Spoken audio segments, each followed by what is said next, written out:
Salut chers auditeurs et bienvenue sur la chaîne. Entre corruption, clientélisme, lutte d'influence, le sérail bouge au Cameroun. Principaux indexés, les ministres de la République. La presse y est revenue avec quelques clichés. Il en est du ministre en charge du contrôle supérieur de l'État qui, selon le journal L'Indépendant, est noyé dans un scandale foncier.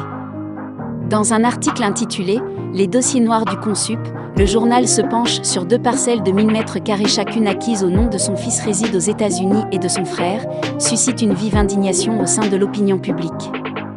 Mba Hachan et Fomandam Rosengwari, ministre délégué à la présidence chargé du contrôle supérieur de l'État, Consup, voit son image écornée.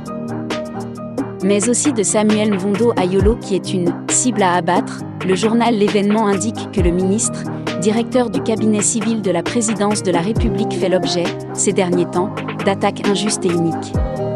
Serait-ce parce qu'il s'acquitte honorablement des tâches liées à ses fonctions et que cela dérange? Il y a également du ministre des Domaines, du Cadastre et des Affaires foncières MINCAF, Henri Aïbé Aïssi conduit au bûcher. Le journal Le Soir prend fait et cause du ministre pour dénoncer calomnie, intoxication, diffamation et autres colibets, met à contribution la presse à gage pour décimer Henri Aïbé Aïssi, en s'attaquant à son intégrité morale et à sa loyauté, lesquelles au demeurant, structurent son schéma de caractère. Par ailleurs, la CAN Total Energies 2021 fait ses premières victimes.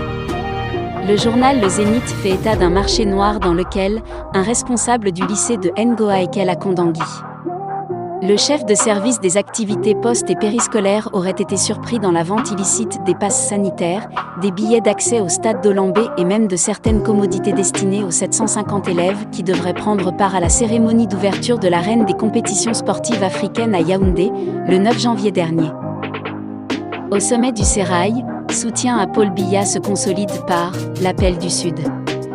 Éco-politique du Cameroun écrit qu'après la Léquier, qui avait demandé au président de la République en fonction de se porter candidat pour l'élection présidentielle de 2025, la région du Sud tout entière vient de lui emboîter le pas.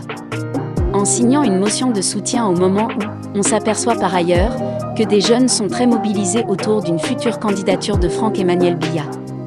La réaction de ce dernier reste attendue. Merci d'avoir regardé la vidéo et n'oubliez pas de vous abonner et laisser un j'aime.